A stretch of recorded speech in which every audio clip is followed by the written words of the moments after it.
Ahoj, volám sa Soňa, mám 45 rokov a chcela by som ťa pozvať na cestu impulzov, cestu tvojim vnútrom.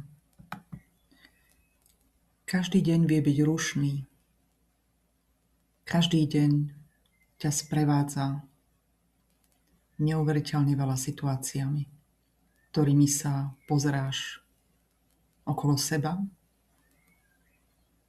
a tvoje okolie ťa tvaruje v toho človeka, ktorým si dnes.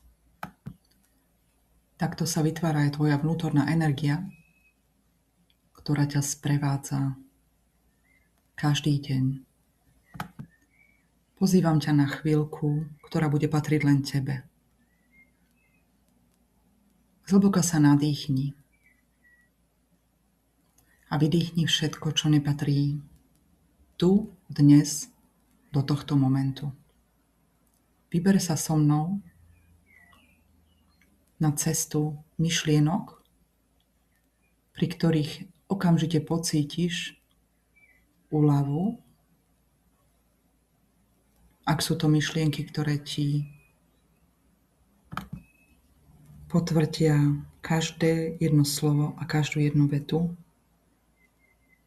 ktorá je pre teba a tvoju dušu pravdivá. Ktorým smerom si sa vybrala vo svojom živote ty? Dokážeš dnes istotou povedať, po čom naozaj túžiš? Nie to, čo chce tvoja rodina, nie to, čo od teba očakáva tvoje okolie, nie to, čo by si mala robiť pre niekoho iného. Len ty? Túto otázku som v posledných mesiacoch položila mnohým ľuďom. A prekvapilo ma, koľkí zostali ticho. Nie preto, že by nepoznali odpoveď, ale preto, že prestali cítiť samých seba. Kto dnes vie s istotou povedať, čo ho robí šťastným? Čo je jeho skutočný život? Čo ho náplňa? Kto vie povedať, že žije v harmónii so sebou? Že ráno vstáva s pocitom, že jeho život mu dáva zmysel. Že nemusí neustále bojovať, dokazovať alebo sa prispôsobovať. Veľká časť nášho života sa odohráva v rolách. Snažíme sa zapadnúť. Byť taký, akých nás chcú vidieť druhí. Príjmame masky, aby sme patrili do rodiny, do práce, do spoločnosti. A počase zabudneme, kto sa pod nimi skrýva. A ja som tak žila. Dnes však viem, že skutočný život začína v momente, keď sa odvážime zložiť masky. Keď prestaneme žiť proti sebe a začneme žiť so sebou. Toto je môj príbeh a možno v ňom nájdeš aj kúsok toho svojho.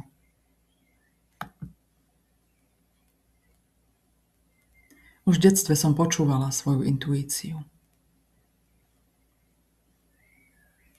Opakuj tieto slova nahlas so mnou. A ak sú pravdivé, tak sa teraz ozve tvoja intuícia tak,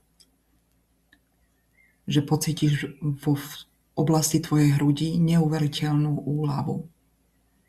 Pri každej nahlas vyslovenej vete ti tvoja duša povie svoje hlboké áno. Verila som svojim snom, aj keď ich nikto iný nevidel.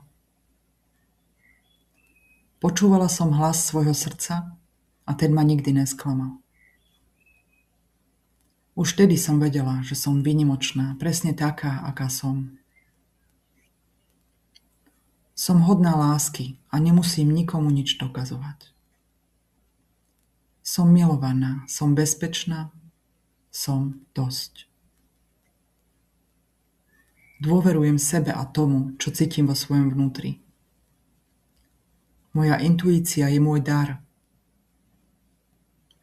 Mám právo byť sama sebou. Nemusím sa meniť, aby som si zaslúžila lásku. Moja cesta k sebe sa začala v momente, keď som začala veriť svojmu srdcu. Maska, ktorá ma chránila. Často sa zamýšľam nad tým, čo je dnes iné ako vtedy, keď som mala 4 roky. Čo sa odvtedy zmenilo? Jedno mi je dnes úplne jasné. Už ako malé dieťa som intuitívne hľadala ochranu, ktorú by dieťa vôbec nemalo potrebovať. Hranice, ktoré mi dokázali dať moji rodičia, vo mne nevytvorili pocit istoty. A tak ma začalo formovať moje okolie.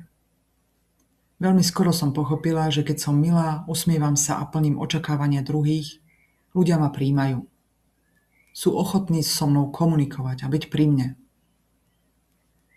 Keď som sa však vzoprela a chcela som si presadiť svoj vlastný názor alebo nasledovať svoju intuíciu, často prišiel trest. Odmietnutie alebo strata lásky, ktorú som v tom období tak veľmi potrebovala. Dnes viem, že práve vtedy vznikla moja maska. Bola to maska poslušného, prívetivého a milého človeka. Maska, za ktorou sa skrýval strach z toho, že budem neviditeľná, ak nebudem dokonalá. Preto som sa celý život snažila byť vo všetkom najlepšia. No napriek tomu vo mne zostával smútok. Strácala som totiž dievčatko, ktorým som kedysi bola. To dievčatko, ktoré ešte vedelo cítiť seba. Ktoré vedelo prevziať zodpovednosť za svoje vlastné pocity a nie za pocity celého sveta. Nepreberalo zodpovednosť za to, ako sa cítia ostatní.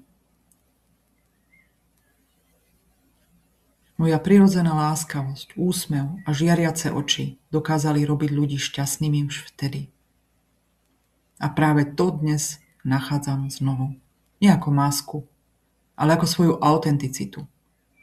A práve vďaka nej si dnes do života priťahujem ľudí, ktorí ma majú radi preto, kým naozaj som, a nie pre rolu, ktorú som sa naučila hrať. Keď som vo svojej skupine Čakárni života napísala, že vytváram tento kanál na novo, mnohí z vás sa potešili. Možno preto, že energia dieťaťa, ktoré vidíte na týchto fotografiách, vo mne stále žije. Je to tá istá energia, ktorú počujete v mojom hlase. Energia, ktorá sa počas života nestratila, len na čas chovala za rôzne role, očakávania a povinnosti. Práve táto energia ma naučila vidieť súvislosti, vidieť opakujúce sa príbehy v rodinách, vidieť vzorce správania, vidieť to, čo sa v živote opakuje dovtedy, kým to nepochopíme. Často tomu hovoríme aha moment. Zrazu niečo pochopíme, niečo do seba zapadne. A to, čo bolo dlhé roky neviditeľné, sa stane jasný. Nie preto, že by sme sa naučili niečo nové, ale preto, že sme si dovolili počúvať sami seba. Možno aj teraz, keď počúvaš môj hlas, cítiš väčší pokoj. Možno sa ti vybavila spomienka, na ktorú si už dávno zabudla. Možno si spomenula na človeka, ktorým si kedysi bola. A možno práve preto cítiš emócie. Nie preto, že si slabá, ale preto, že sa stretávaš so sebou. Niekedy sa smútok uvoľní cez slzy. Niekedy cez úprimné priznanie si toho, ako sa naozaj cítime. A niekedy stačí len na chvíľu prestať utekať pred sebou. Práve tam sa začína cesta späť k sebe.